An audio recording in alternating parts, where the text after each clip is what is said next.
Dans notre itinéraire sur la prière, nous rencontrerons le roi David, élu de Dieu depuis sa jeunesse. Il est choisi pour une mission unique qui revêt un rôle central dans l'histoire du peuple de Dieu et de notre foi elle-même. Dans les évangiles, Jésus est appelé plusieurs fois fils de David. En effet, comme lui, il est né à Bethléem. D'après la promesse, c'est de la descendance de David que doit venir le Messie, un roi totalement selon le cœur de Dieu, parfaitement obéissant au Père, et qui réalisera fidèlement son plan de salut.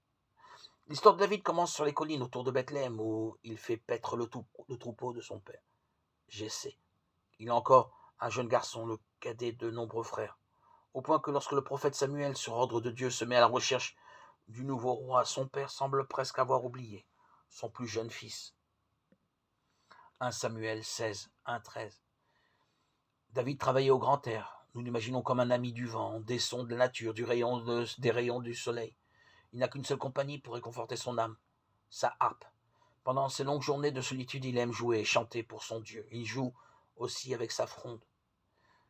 David est avant tout un pasteur, un homme qui prend soin des animaux, qui les défend quand le danger arrive, qui pourvoit leur subsistance. Quand David, par la volonté de Dieu, devra s'occuper du peuple, il n'accomplira pas d'action très différente de celle-ci. C'est pour cette raison que l'image du pasteur revient souvent dans la Bible. Jésus se définit lui aussi comme le bon pasteur, qui ne se comporte pas comme le mercenaire. Il offre sa vie pour ses brebis, il les guide, il connaît chacune d'entre elles par son nom. Jean 10, 11, 18.